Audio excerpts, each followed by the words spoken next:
Fred Michel Thiraud, bonsoir. Bonsoir Monsieur Pulvar, bonsoir aux téléspectateurs d'ATV. Vous avez annoncé un grand rassemblement pour dimanche dernier à Casse-Pilote. Est-ce que l'absence de Miguel Laventure, d'André Le Sieur ou de Yann Mauplaisir, est-ce que cette absence vous a surpris? Disons que leur absence montre qu'ils n'ont pas encore tout à fait réfléchi pour venir rejoindre notre rassemblement, donc ils sont attendus. En tout cas, ce qui est important, c'est que... Vous ne savez pas pourquoi ils Non, je ne sais pas rejoint. pourquoi, je ne sais pas encore pourquoi, peut-être qu'ils réfléchissent.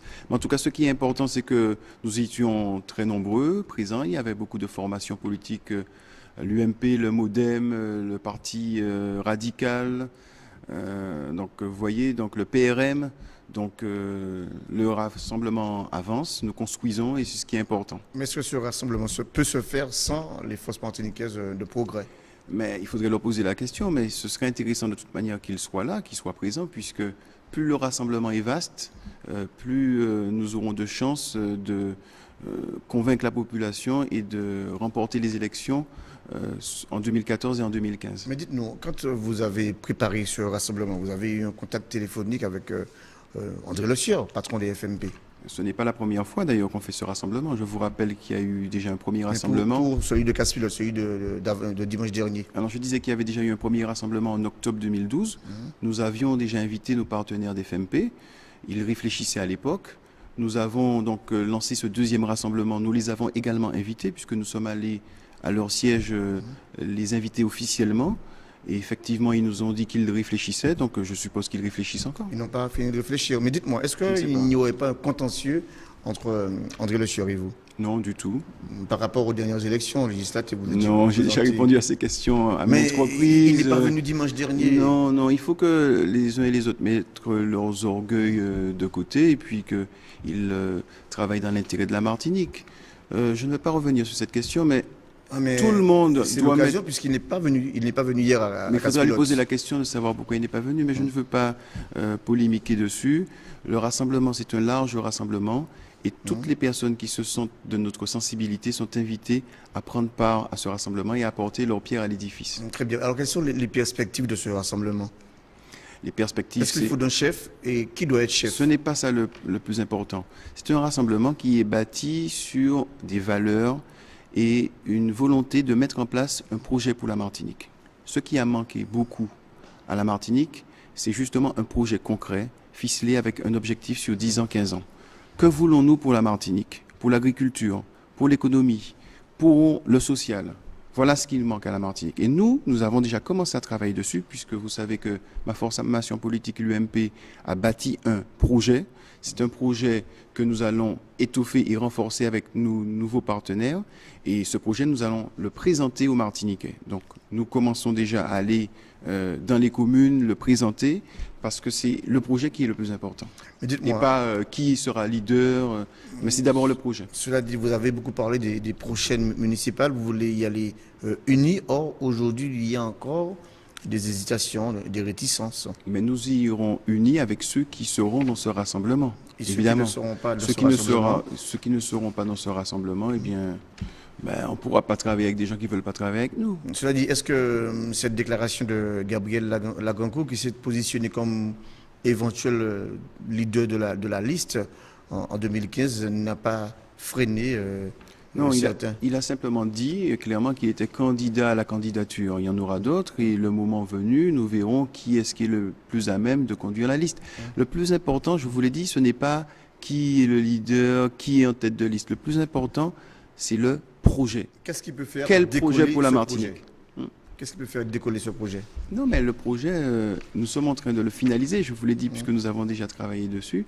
Nous sommes en train de le finaliser. Et l'important, c'est qu'il recueille l'adhésion des Martiniquais. Et d'après ce que nous voyons déjà sur le terrain, c'est un projet qui est intéressant. On va parler de vous. Oui. Vous êtes secrétaire départemental de l'UMP. J'imagine que pour les prochaines élections municipales, vous serez candidat en quelque part. En tout cas, ce n'est ni le lieu... Un patron de l'UMP envoie, mais qu'est-ce qu'il fait pour lui? Ce n'est ni le lieu, ni le moment d'annoncer une telle information. Mais vous savez déjà si vous avez une ambition quelconque sur une ville? Je vous ai dit, je vous le répète, ce n'est ni le lieu, ni le moment.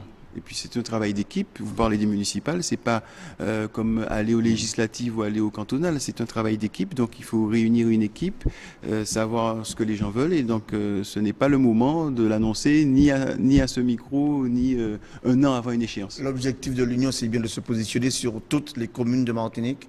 Vous ne le reprécisez ce soir? Bien entendu, sur toutes les communes de la Martinique. Et il y aura un candidat de l'Union? De ce rassemblement, tout à fait. C'est-à-dire qu'il y aura un candidat de l'Union, même s'il y a des difficultés dans certaines communes. Par exemple, si Rivière-Salée ne marche pas dans l'Union, qu'est-ce que vous allez faire? Mais rien n'est simple, hein, Monsieur Pulvar. S'il n'y a pas de candidat, si vous disiez, c'était quoi votre question? Si Rivière-Salée n'intègre pas l'Union. Eh bien, si nous avons un candidat de l'Union qui veut aller à Rivière-Salée et qu'il recueille l'accord de tous les partenaires, ben nous enverrons effectivement un candidat dans toutes les communes.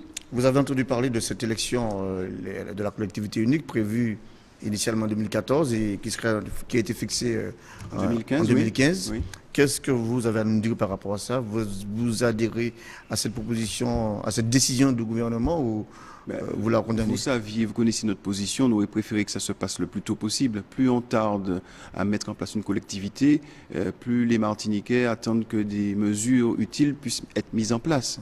Maintenant, le choix de 2015 a été retenu, va pour 2015. Ça permettra à notre formation et à nos formations de préparer encore mieux ce projet pour la Martinique. Quand vous allez sur le terrain rencontrer vos militants, qu'est-ce qu'ils vous disent? Ils seraient favorables à quelle date? Quelle est leur préoccupation? Non, leur préoccupation, c'est que leurs problèmes quotidiens soient résolus. Que ce soit par une collectivité unique, que ce soit par deux collectivités.